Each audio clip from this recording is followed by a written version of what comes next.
ဟုတ်ပြီဒီနေ့ကဆရာထိုင်းတရာ32တန်ကိုလာပြီးတော့သင်ပေးမှာဖြစ်ပါတယ်ထိုင်းတရာ32တန်ရှိပါတယ်32တန်ကိုအရှိကတန်တူတရာလို့ခေါ်ပြီးနောက်ကတန်ရှိတရာလို့ခေါ်ပါတယ်နော်တန်တူတရာကတော့တူတူတူပြက်ပြက်လေးထွက်ပြီးတော့တန်ရှိတရာကနည်းနည်းလေးရှည်ရှည်လေးဆိုတဲ့တန်လေးထွက်ပေးရမယ်အဲ့တော့စရအစရအာစရဣစရဣစရဥစရဥဒါကိုတွားစီမယ်တွားစီပြီးတော့ဥစရဥစရဥတွားလေးစီပြီးလေကြောင်းနဲ့လည်းခေါ်မယ်နော်နောက်တစ်ခုစရဥစရဥစရဥစရဥစရဣဒါမြန်မာစာမှာရှိတယ်စရဣစရဣနော် sorry စရဣစရဣစရဧစရဧစရဧစရအိုစရအိုစရအောစရအောဒါလေးကတော့လေကြည်တက်တဲ့အတန်လေးထွက်ပြပါထမင်းစားပြီးရင်ဘိုက်ပြည့်တယ်ပေါ့နော်ဘိုက်ပြည့်လို့ရှိရင်ထွက်တဲ့အတန်လေးပါဒီဘက်ကလေးကိုနှိပ်မယ်အဲအဲဟုတ်ပြီနော်စရစရဒါလေးကတော့စရအီယစရအီယစရအီယစရအီယစရအီယစရတွားစီမယ်စရစရအိုစရအိုစရအိုစရအိုစရအမ်စရအမ်สระไอไม้ม้วนสระไอไม้ม้วนสระไอไม้มาลายสระไอไม้มาลายสระเอาสระเอานะครับหรือหรือหรือหรือဟုတ်ပြီနော်ရှေ့ကหรือกดันดูหรือกดันရှေ့နောက်ခါหรือหรือหรือหรือဟုတ်ပြီပြန်နှိပ်ပေးပါမယ်တရားလေးကိုပြီးစရအစရအာစရဣစရဣစရဥစရဥစရဥစရဥစရဧစရဧစရဧစရဧစရအိုစရအိုစရအောစရအောဒါလေ့ကျင့်တဲ့စရဥစရဥစရဣယစရဣယစရဥစရဥစရအိုစရအိုစရအမ်สระไอไม้ม้วน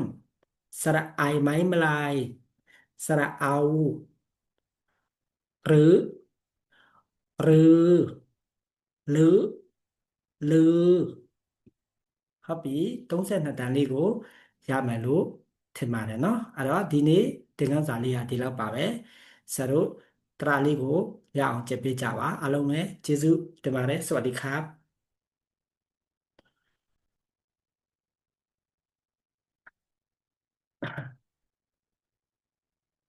ဟုတ်ပြီဒီနေ့ဆရာတရားအရေးနည်းလေးလာပြောပြမယ်เนาะတရားအရေးနည်းလေးကတော့ဒီမှာမှတ်ခုံလေးပေါ့နော်ဒါလေးကိုရေးပေးလိုက်ပါတဲ့နဲ့ဟုတ်ပြီနော်တဲ့နဲ့ဟုတ်ပြီနော်အာသူကတော့ထွေမရှိဘူးမြန်မာစာမှာတော့ဒီလိုဟာမျိုးမရှိဘူးပေါ့နော်အဲ့တော့မြန်မာစာမှာမရှိဘူးနော်စရအားကတော့ရေးချလေးပါမြန်မာစာမှာဆိုရင်မောက်ချပေါ့နော်မောက်ချလေးနဲ့တွေ့တယ်ဟုတ်ပြီနော်စရဣစရဣကတော့ဒီမှာလုံးကြီးတင်လေးပါလုံးကြီးတင်လေးဆွဲလိုက်ပါစရဣကဒီလိုလေးဆွဲမယ်လုံးကြီးတင်လေးကိုပြန်ဝိုက်မယ်ပြီးတော့အပေါ်အချောင်းလေးထည့်မယ်ဒီလေးဆွဲမယ်ပြန်ဝိုက်မယ်အချောင်းလေးထည့်မယ်ဆွဲမယ် ပြန်ဝိုက်မယ်ချောင်းလေးထည့်မယ်စရအီပြီးတော့စရအစရအကလူလေးဆွဲမယ်ပြန်ဝိုက်မယ်ပြီးတော့ဒါလေးကိုအဖုလေးပြန်ထည့်မယ်အလုံးလေးပေါ့နော်နောက်မယ်လူလေးဆွဲမယ်ပြီးတော့နှလုံးဆွဲမယ်နည်းနည်းဆွဲရခက်တယ်ပေါ့နော် sorry ပါနည်းကြီးလေးဆွဲပေးမယ်ဟုတ်ပြီဒါကစရတန်တိုနော်စရပြီးတော့စရကညောင်လေးဆွဲမယ်သူကအပြင်းဟာကိုရင်ဆွဲမယ်ပြီးတော့မှအထက်ဟာလေးကိုရှည်ရှည်လေးဆွဲပေးမယ်ပြန်တော့မယ်အပြင်းဟာကိုရင်ဆွဲမယ်ပြီးတော့မှအထက်ဟာကိုရှည်ရှည်လေးဆွဲမယ်ပြင်းဟာကိုဆွဲမယ်အထက်ဟာကိုရှည်ရှည်လေးဆွဲပေးမယ်စရနော်ဟုတ်ပြီစရကတချောင်းငယ်မှာအဲ့တော့စလုံးရဲ့အောက်မှာပေါ့နော်မြင်းချောင်းရဲ့အောက်မှာဆွဲလို့လည်းရတယ်ဒါပေမဲ့ဆရာတို့ရေးထားတဲ့ B ပေါ်မှာမဟုတ်သေးတယ် B ကဒီမှာရေးထားတဲ့ပုံ B အောက်မှာရေးပေးရမယ်စရနော်ဟုတ်ပြီကိုတေးတေးလေးပေါ့နော်စရကစရနဲ့တူပါပဲသူများအောက်မှာရေးပေးပါခက်တေးတေးလေးရေးမယ်နော်ကြီးတော့မှကြောက်ဟုတ်ပြီဒီမှာလည်းကြီးသွားလို့လောက်ရေးမယ်စရပြီးတော့စရကတဝေထိုးလေးပါလာမယ်ပြီးတော့စရပုံစံလေးထပ်ဆွဲလိုက်မယ်တဝေထိုးလေးပါမယ်စရမဟုတ်နော်စရပြောတာစရနော်တဝေထိုးလေးပါမယ်ဒါလေးနှစ်ခုထည့်မယ်စရကတဝေထိုးတစ်ခုတည်းပါမယ်တဝေထိုးနောက်မှာခုထည့်ခြင်းနဲ့ကောကိုင်းတို့ဘာလို့ထည့်ပေးလိုက်ကောအေကေဖြစ်သွားမယ်နော်ဟုတ်ပြီစာမျက်နှာ16ပြီးတော့စာမျက်နှာ19တွားကြအောင်စရကတဝေထိုးနှစ်ခုဆွဲမယ်ပြီးတော့ဒီနားက3လေးကိုချပြီးတော့ဒါလေးပြန်ဆွဲပေးမယ်နော်စရတဝေထိုးနှစ်ခုဆွဲမယ်ပြီးတော့3လေးဆွဲပေးမယ်ဆက်သွားရအောင်စရကတဝေထိုးနှလုံးဘူးဆွဲလိုက်ရပါပြီတဝေထိုးပေါ့နော်နှလုံးထည့်လိုက်မယ်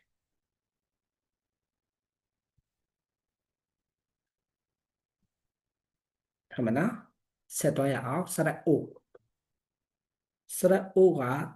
လူလေးဆွဲမယ်ပြီးတော့ဒီ white မယ်လူလေးပြန်ဆွဲမယ်ပြီးတော့ဒါလေးထည့်မယ်စရနော်ပြန်တော့မယ်ဒါလေးကိုဆွဲမယ်ပြီးတော့ပြန် white မယ်ဒါလေးနှစ်ခုနော်စရကစရနဲ့တူပဲလူလေးဆွဲပြီးတော့ပြန် white လိုက်ရုံပဲနော်စရနဲ့တူပါတယ်စရကတစ်ခုတည်းပါနော်ဟုတ်ပြီနော်ခဏလေးပြန်ပူလို့ပါ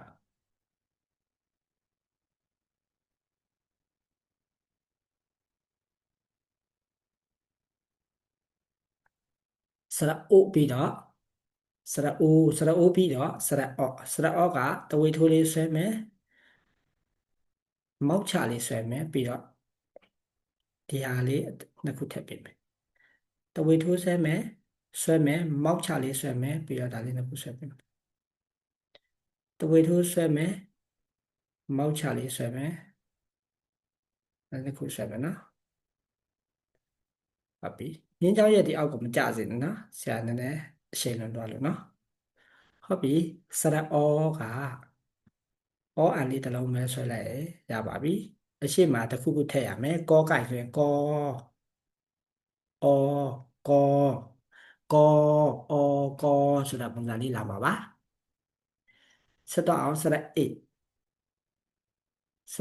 ကတဝေထိုးဆွဲမယ်အန်ဆွဲမယ်နောက်ကဒီကောင်လေးနှလုံးမူလေးပါမယ်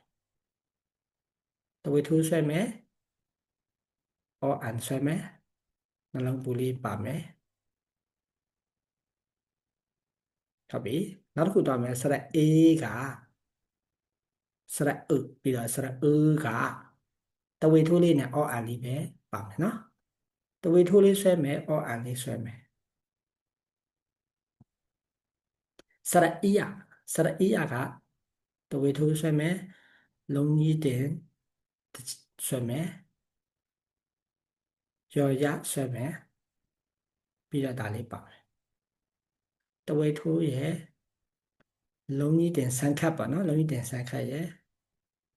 ရော်ရရဲ့ပါဟုတ်နော်စရအီယာကတဝေထိုးရဲ့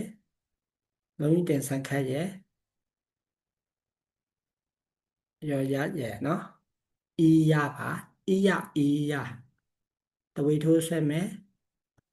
လုံးကြီးတင်ဆန်ခတ်ဆွဲမယ်ရော်ရဆွဲမယ်နော်အီယာဟုတ်ပြီကတဝေထိုးဆွဲမယ်သူကလုံးကြီးတင်ဆန်ခတ်မှာနှစ်ခုပေါ့နော်ပြီးတော့ all and ဆွဲမယ်နောက်ကဟာလေးနှလုံးဘူးလေးဆွဲမယ်ကစရကတဝေထိုးပြန်ဆွဲမယ်ဟုတ်ပြီကနောက်တစ်ခုလာမယ်ကခုနကဟာလေးနဲ့တူပါတယ်သူကနောက်ကနှလုံးဘူးပေါ့နော်ပက်လက်ကလေးနှလုံးဘူးကိုဖြုတ်လိုက်မယ်က sorry ဟုတ်ပြီနော်เออနောက်တစ်ခုအိုးကတော့ပက်လက်ကလေးဆွဲမယ်ဝေါ်ဝဲန်ပြီးတော့ပက်လက်ကလေးနှလုံးဘူးလေးဆွဲမယ်ပက်လက်တစ်လုံးဆွဲမယ်ဝေါ်ဝဲဆွဲမယ်ဝေါ်ဝဲန်ပြီးတော့ပက်လက်နှလုံးဘူးလေးဆွဲမယ်အိုးကလည်းအိုးနဲ့တူပါတယ်ပက်လက်ကလေးနဲ့ဝေါ်ဝဲလေးနဲ့နှလုံးဆိုရင်ရပါပြီဟုတ်ပြီပက်လက်ကလေးရဲ့ဝေါ်ဝဲရဲ့နှလုံးဆိုရင်ရပါပြီစရအမ်ကကြတော့အပေါ်မှာတဲ့ပုံစံမျိုးလေးလုံးလေးပါမယ်ပြီးတော့မောက်ချလေးပါမယ်နော်တဲ့လုံးလေးပါမယ်မောက်ချလေးပါမယ်ဟုတ်ပြီနော်နောက်တစ်ခုစရအိုင်ကရကောက်လေးတွေတယ်ဒါမဲ့ရကောက်လို့အပေါ်ကမဆွဲရပါဘူးအောက်ကဆွဲပေးပါ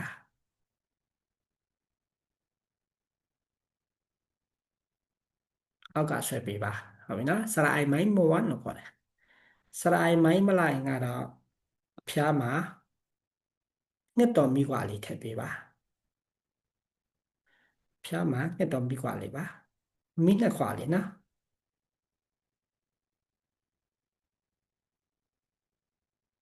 မိနှစ်ခွာလေးပါဒီနောက်မှာတိတ်ဟုတ်ပြီစရအာဝကတော့တဝေထိုးနဲ့မောက်ချလေးပဲပါမယ်တဝေထိုးရဲ့မောက်ချရဲ့တဝေထိုးရဲ့မောက်ချရဲ့ဟုတ်ပြီနော်ပြီးတော့ရကထောထုံဆွဲပြပါ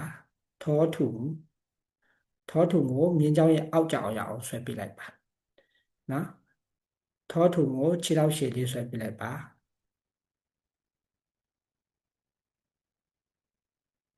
ဟုတ်ပြီနော်အဲ့တော့ပြီးတော့ကလည်းတူတူပါပဲထောထုံကိုခြေထောက်ရှည်မဲ့ပြီးတော့မောက်ချလေးတခုထပ်ပေါင်းလိုက်ရုံပဲထောထုံကိုခြေထောက်ရှည်မဲ့ပြီးရင်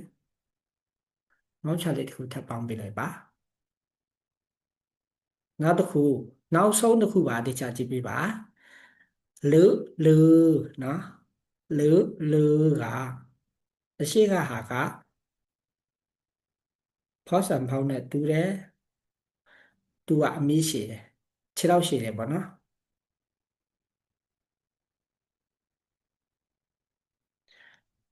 ဖောက်ဆံဖောင်းနဲ့တူတယ်ခြေထောက်ရှည်တယ်ဟုတ်ပြီဒီမှာကဖောက်ဆံဖောင်းခြေထောက်ရှည်လေးကိုမှမောက်ချလေးထပ်ပေါင်းလိုက်တာပါဟုတ်နော်အဲ့တော့ ဒီလောက်ပါပဲဒီနေ့တော့တရအရင်းကြီး32လုံးပြီးသွားပါပြီဒါလေးကိုလိုက်ရေးပြီးတော့နော်အိမ်စာထပ်ပေးလို့ရပါတယ်ဆရာရဲ့ချက်ပေါက်မှာဖြစ်ဖြစ် page ရဲ့ Messenger TikTok ရဲ့ Messenger မှာတစ်ခုခုမှာအိမ်စာထပ်ပေးလို့ရတယ်ဆရာမှားမမှန်ပြန်ဆက်ပေးပါမယ်ခင်ဗျအားလုံးကိုကျေးဇူးတင်ပါတယ်နောက်ပိုင်းသင်ခန်းစာတွေမှာပြန်တွေ့ကြမယ်နော်ครับสวัสดีครับ